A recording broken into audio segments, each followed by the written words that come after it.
नमस्कार, आप देख रहे हैं ग्राउंड न्यूज 24/7। मैं हूं आपके साथ प्रिया शर्मा। चलिए शुरू करते हैं इस वक्त की बड़ी खबर के साथ। मध्य प्रदेश के विदिशा जिले से बड़ी कार्रवाई की खबर सामने आई है। नशीली दवाओं की बिक्री के आरोप में सिरोंज क्षेत्र में एक मेडिकल स्टोर को सील कर दिया गया है। तहसील सिरोंज में drug inspector John Praveen Kujur ने छापामार कार्रवाई करते हुए श्रद्धा मेडिकल स्टोर को सील किया। जांच के दौरान पाया गया कि मेडिकल स्टोर संचालक बिना रिकॉर्ड के नशीली दवाओं की खरीद फरोख्त कर रहा था। मौके पर बिल बुक भी नहीं मिली। टीम को बड़ी मात्रा में कोडीन सिरप, एविल इंजेक्शन और स्पाज्मोप्रॉक्सिवन जैसी प्रतिबंधित दवाएं बरामद हुईं, जिनका कोई हिसाब नहीं दिया जा सका। सभी दवाइयों को जब्त कर थाने भेज दिया गया है। मेडिकल स्टोर है श्रद्धा मेडिकल एजेंसी, धार चौराहा, वहाँ पर प्रोपराइटर कौन? इसके प्रोपराइटर है राजीव जैन। हाँ, क्या कार्रवाई? ऐसी सूचना मिली थी कि उनके द्वारा अवैध रूप से नस्ली दवाइयों का विक्रय किया जा रहा है, तो मेरे द्वारा पुलिस बल लेके उनकी जांच की गई और वहाँ पर भारी मात्रा में ऐसी दवाइयाँ हैं जो नशे के रूप में यूज़ हो सकती है का संगठन पाया गया था।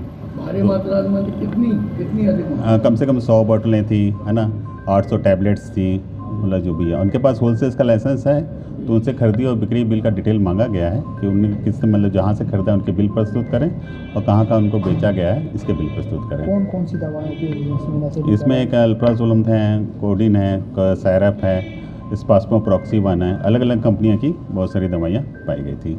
तो ये दवाइयाँ हैं, इनको क्या मतलब डॉक्टर लिखे उसके बाद देना चाहिए? हाँ, दवाइयों के प्रिस्क्रिप्शन पे ही होना चाहिए दवाइयाँ, क्योंकि नारकोटिक्स ड्रग्स के उसमें आते हैं, नशे जिसमें होते हैं उसके कैटेगरी में। उनका किया है स्टोर, किस बेस पे किया, क्या उनमें अनियमितता पाई भारी? हमें प्राथमिक दृष्टि से हमें ये देखा गया कि उनके पास ना बिल बुक थे, ना परचेज बिल उन्हें प्रस्तुत कर पाए, तो ऐसा ज्ञान हुआ कि उनके द्वारा अवैध रूप से इनका नशीले रूप में विक्रय किया जाता है। दूसरी बात है, उनके द्वारा जो लाइसेंस जांच की गई होलसेल का लाइसेंस है और रिटेल का लाइसेंस बेचा जा रहा है, ऐसे हमारे शक हुआ है, तो इस बेस पे हमें इन्वेस्टिगेशन के पूरा करने के लिए सील किए गए इसमें। अब अग्रिम क्या कार्रवाई? अब उसका हमें फॉर्म इसमें जानकारी मांगी गई है, अगर उसका बिल अगर प्रस्तुत नहीं कर पाता तो लाइसेंस कैंसिल होगा या फिर कोर्ट में केस दायर किया जाएगा। ये सर कहाँ से उपलब्ध कराई जाती थी इनको? ये उनसे मांगा गया है, उनका स्रोत क्या है, कहाँ से मांगा है, मंगवाया था उसने, बिल प्रस्तुत करने के लिए निर्देशित किया गया। स्रोत नहीं बताया, डीलर से ले रहे हैं, डायरेक्ट कंपनी से ले रहे हैं, क्या? मैंने उससे पूछा तो उन्होंने अभी बताने से इनकार कर दिया कि मुझे अभी नहीं मालूम, मैं नहीं ऐसा वैसा करके टालने की कोशिश करी है। जहाँ से वो दवाई ले रहे हैं वो उन्होंने मना कर दिया कि मुझे नहीं पता कहाँ से। अब जैसे भी हो तो उनका हाँ उनके द्वारा हम कोई जानकारी प्रस्तुत नहीं की गई अपने को। किससे दवाई लेते हैं, किससे दवाई लेती है, उसने कहाँ बेचा है, उनका बिल बुक वगैरह जो भी है उनका कोई भी डिटेल उन्होंने नहीं दिया है, इसलिए हमें जब्त किया गया, इसीलिए सील कर दिया। इसलिए सील कर दिया गया। अच्छा, आपको रोकने का प्रयास करा था क्या अंदर जाने से?